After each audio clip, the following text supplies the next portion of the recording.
దేవునికి స్తోత్రము. అనుదిన దేవుని వాక్య ధ్యానమునకై ఈరోజు 2025 సంవత్సరము ఆగస్టు నెల 30వ తారీఖు. ఈరోజు ధ్యాన వాక్యము పరిశుద్ధ గ్రంథము నుండి మత్తయి సువార్త 13వ అధ్యాయము 43వ వచనాన్ని మనము ధ్యానించుకుందాము. ప్రియ దేవుని బిడ్డలారా, నేటి ధ్యాన వాక్యాన్ని పరిశుద్ధ గ్రంథము నుండి ఒకసారి చదువుకుందాము.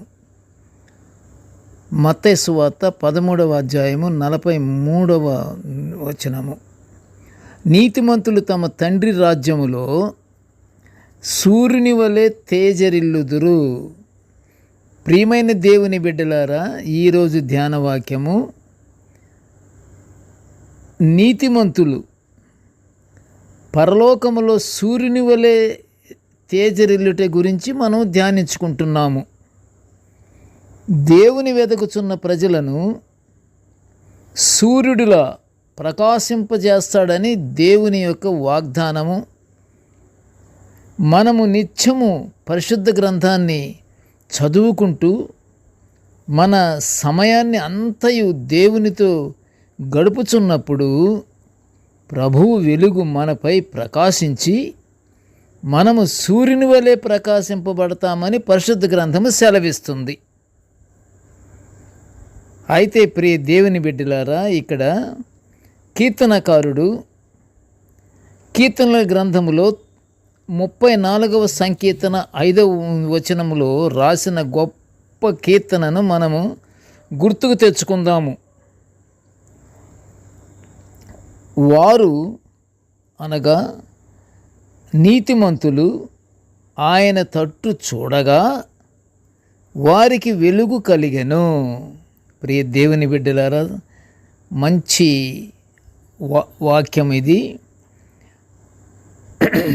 ఎలాగంటే నీతిమంతులు ఆయన తట్టు చూడగా వారికి వెలుగు కలిగెను అంటే మనము నీతిమంతముతో జీవించుచు ప్రభు వైపు మనము చూస్తే మనము వెలుగుతో మనము తేజరిల్లబడతామని అర్థం. వారి ముఖములు ఎన్నడూ లజ్జింపకపోవునని దావీదు గారు కూడా గానం చేయటం మనం పరిశుద్ధ గ్రంథములో కీర్తనల గ్రంథములో మనం చూస్తున్నాము. అంత మాత్రమే కాదు, నీతిమంతులైన ప్రజలు ఏది చేసినా, ఎవరు నీతిమంతులైన ప్రజలు ఏది చేసినా అది విజయవంతమవుతుంది అని పరిశుద్ధ గ్రంథము సెలవిస్తుంది. నీతిమంతులను వారి తోటి ప్రజలలో దేవుడు వారిని ప్రకాశింప చేస్తాడు. యేసు ప్రభువారు అంటున్నారు, నేను లోకమునకు వెలుగును, నన్ను వెంబడించువాడు చీకటిలో నడవక జీవపు వెలుగును కలిగి ఉండునని ప్రభువు చెప్పిన మాట యోహాను సువార్త 8వ అధ్యాయం 12లో వ్రాయబడి ఉన్నది. చూడండి ఒకసారి. ప్రభువు చెప్పిన మాట ఏమని? నేను జీవపు వెలుగును. ఎందుకంటే నన్ను వెంబడించువాడు చీకటిలో నడవడు, అతనికి జీవపు వెలుగు కలిగి ఉంటుంది. ఇంకా అతను చీకట్లో నడవలసిన అవసరం ఏమున్నది? గనుక ప్రియ దేవుని బిడ్డలారా, మనము పాపమునకు సాదృశ్యమైన చీకటిలో పడకుండా ఉండటానికి ప్రభువును వెంబడిస్తూ జీవపు వెలుగును కలిగి ఉందాము.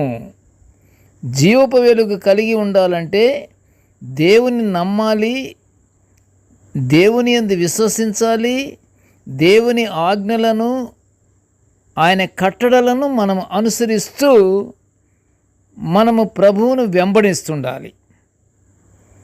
మనం ఎప్పుడైతే ఆ ప్రకారంగా మనం ప్రభువుని వెంబడిస్తే మనకు జీవపు వెలుగు ప్రకాశింప చేస్తాడు మనకి దేవుడు. అంటే జీవపు వెలుగుని కలిగి ఉంటాము. క్రీస్తు ప్రభువుని వెంబడిస్తూ ఆయన వైపుకు నడిచే వారందరూ నక్షత్రముల వలె నిరంతరము ప్రకాశిస్తారని దానియేలు ప్రవక్త 12వ అధ్యాయము 3వ వచనములో ఇవ్వబడినట్లుగా మనము చూస్తాము.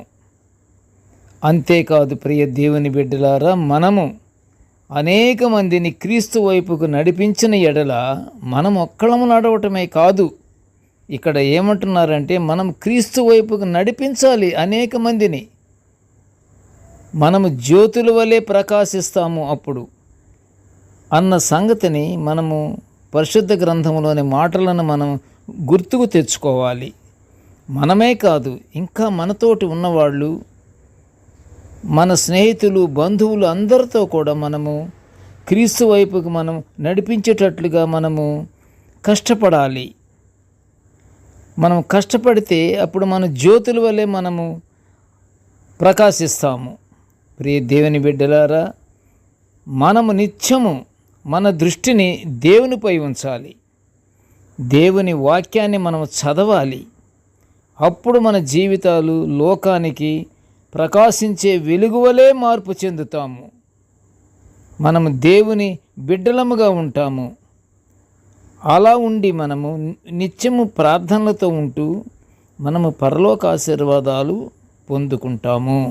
ప్రార్థన చేసుకుందాము. కృపగల తండ్రి, జీవముగల నాయన, నీకు స్తోత్రములు. ప్రభువా, నీ యొక్క దివ్యమైనటువంటి వాక్యాలను మేము నిత్యము ఇలాగా ధ్యానించుకునే గొప్ప భాగ్యాన్ని మాకు అనుగ్రహించినందుకు నీకు ఘనమైన స్తోత్రములు తండ్రి. తండ్రి, నేటి ధ్యాన వాక్యాన్ని వినుచున్న ప్రతి బిడ్డలను ఆశీర్వదించయ్యా. మేము ఎల్లప్పుడూ తండ్రి నీ యొక్క ప్రకాశవంతమైనటువంటి దేవా, నిన్ను వెంబడిస్తూ నీ వైపు మేము చూస్తూ తండ్రి, మేము జీవపు వెలుగు కలిగి ఉండేలా మమ్మల్ని అందరినీ ఆశీర్వదించమని తండ్రి ఈ మనవులన్నీ యేసయ్య పుణ్యనామమున వినయముగా వేడుకొంచుంటున్నాము తండ్రి. ఆమెన్. దేవుడు మనల్ని అందరినీ బహుగా దీవించుగాక. Amen, amen, amen.